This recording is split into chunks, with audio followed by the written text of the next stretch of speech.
Para malapit. Ganito ko lang. Mono ko. O, di sige. Magkakaroon ko ng bed sore. Ano ko gagawin mo?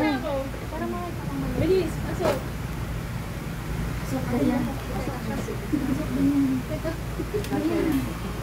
Pasok. Okay? So, ang kailangan mo ay NGT. Ano pa? Nakasali sa kapitan. Ang tawag dito? Stethoscope.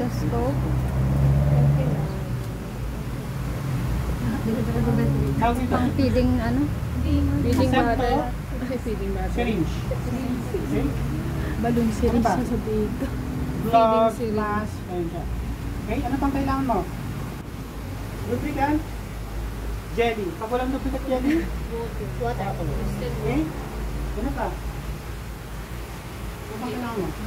Gluco Plus, or kailangan ka ng injection, pero taas sa tusuri. Ano pang kailangan natin? Yung Pagkain. food na ba kagad? Nag-insert pa lang tayo. Yung kailangan Injection. is lakas ng loob. Okay? Ibig sabihin, sir, ma'am, mag-insert po tayo ha. Pag sinabi ko lunok, lunok. Okay? PPE, mask, and then, ang pagkuha po na to, same with polycarbonate. Okay? So, lubricant mo siya. Okay. Lubricant. Pag sa left, paano ba natin susukat? Sukat mo na. Paano sukatin niya? Sizing. Para natin malalaman. Sige, gawin mo. Tapos, Sige. Tip of the nose, the earlobe, hanggang sa vagina. Sa Hanggang sa stomach. stomach. Sige, bitawan mo muna. Sige, bitawan mo muna. Paano ko meron? Okay? Ganun siya. So, ilan siya? 65?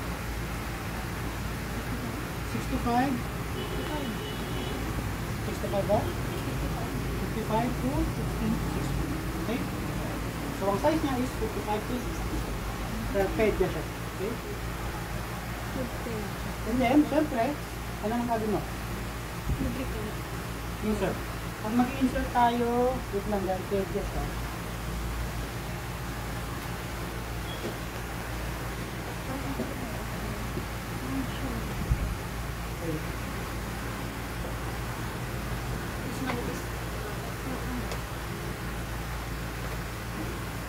Nasaan mo yung sa GC? eh, size din ba yun, sir? Oo. Pag pedya, ilang size? 5 to 6. Hindi, yung diameter.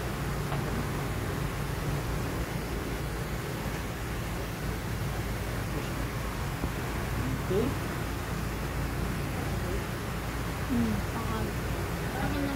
Pero sabihin natin adult yan. Pero syempre, dahil pedya siya, pedya na rin.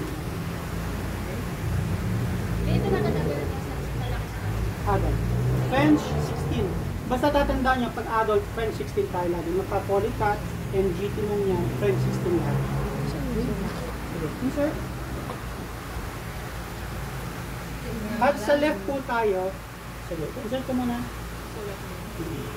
Pag sa left nose po yun, ang insert mo,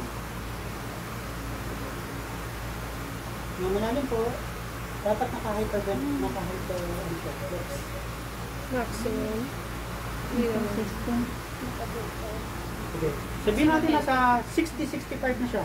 Ano nang gagawin mo? Kapag umubos si patient, anong gagawin mo? Hugutin. Drop ng konti. Hanggang sa Hanggang sa wala. mawala ang bugo. Kapag umubos si patient, ibig sabihin nasa anong Sa lungs. Sa lungs. retract mo ng konti hanggang sa umi-stop ang pag-ubo niya. And then, ipacify mo siya. Ma'am, sir, sabihin niyo po kapag ano, masakit, or sabihin natin, ma'am, sir, mag-insert lang po tayo. Lunok lang po kayo para hindi kayo mahirap. Okay, lunok lang po. Pag sinabi ko lunok, lunok. Okay, kung sasabihin, ma'am, sir, lunok lang, lunok lang. Pag-lunok niya, sir, dire-diretso. Dire-diretso lang. Ngayon, kapag hindi siya lumulunok, coma, diba? Palulunok mo ba? Hindi. Ang gagawin mo is imamassage mo ito. Dala mo. Okay?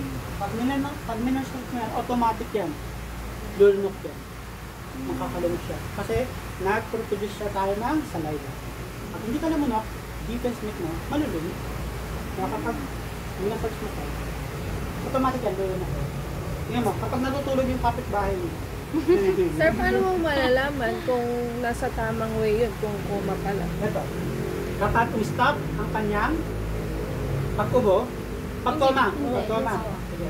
Sige, insert mo muna. Tapos, gagamit tayo ng septo syringe. Okay? Kapag sa septo syringe, nasa yung polycarb po nito. Septo syringe. Except And syringe. then, using stethoscope ka. Yung kapag nangyari. Kailangan i-kink natin siya pag mag-open tayo nito para hindi makapasok ang Hangin. monster. Hangin. Ang ganun.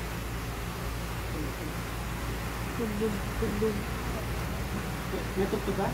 May sounds ba? Wala. Kasi hindi ko pa napapap. Inaantay ko yung pang. Hindi naman kasi nasabi magpa. Naman eh. May narinig ka? Vibrating. Ganun lang talaga. Okay? Pag Gargling wala. sound. Pag Sige, nasa pakinggan mo. lang. Kapag nasa stomach. So, Habang nasa kapag nasa stomach. left nostril ka, left abdominal side ka pupunta. Kapag nasa right ka, nasa right abdominal portion ka. Ngayon, kapag sabihan natin ilan ang size mo kanina? 55 to 60. Ngayon, sumobra ka, 70 to 75. Sabihan natin 70 to 75. Anong mangyari dyan? Magkakaroon siya ng cord prolapse or cord coil. Sorry. Cord coil. Pag nag-cord coil siya, ibig sabihin, instead, nasa sa right siya, diba right? Pag nasa right, saan mo pakikinggan? Left. Right? Abdomen. Pag nasa left, sa left abdomen. Pero kapag sumobra siya, at mag-cord coil siya, cord coil siya, pag nasa right, pakikinggan mo siya sa left. Bakit? Kasi itong butas na to ang pinakikinggan mo. Dito lalabas yung hangin. Okay? So, ibig sabihin dahil cord coil siya, nandito yung hangin. Pero kapag nasa tamang ano lang siya, size niya, 60 to 65. Pero sir, wala pong Ganyan. magiging problema if ever na... Wala naman. Ang problem lang, kapag sa sobrang haba is napunta siya sa dahil ng... Pero hindi siya nangyayari. It's either napa-coil siya, hindi ganun. Or, pero bibihira. Pumunta siya doon. Imposible. Okay? Pero kapag nag-cord coil siya, yun yun. So kapag magaganyan ka talaga, sir, i-measure mo pa talaga. Kailangan mo siyang i-measure. Para malaman mo kung sumusobra ka ba, o kulang ka ba. Para malaman mo kung sobra ka siya, or sama ka siya. Okay? Ganyan lang. May hugot. Pero sa, Tapos, kung siya ba nagkulang, o Sumobra na okay? pero paano nga sir, paano mo nga malalaman na nasa tama ka kung coma? Kapag mugo siya, nasa lungs. Hindi, kung Kapag Hindi, ano, coma po. Ay, kapag may coma. Ayan, single nasa single septo syringe siya. Said Yun Kapag din yun. narinig mo, Dynamic yung break. na-breathe, or breathe, dito mo Narinig. siya ilagay. Pag may narinig kang breathing, nasa hindi tama breathing, ka. gargling sound. Hangin. Hangin. Nasa tama Nasa ka. tama. mo siya lalagay. Pero kapag wala, Nasa mali. syempre, pakikinggan mo. Nandito siya. Dito, Nandito yung dito. stethoscope. So sa heart. Kaya, yun ang kahalagahan ng asepto technique. Okay? Di ba ilang technique yung ginagamit natin? Isang pH indicator strip, at saka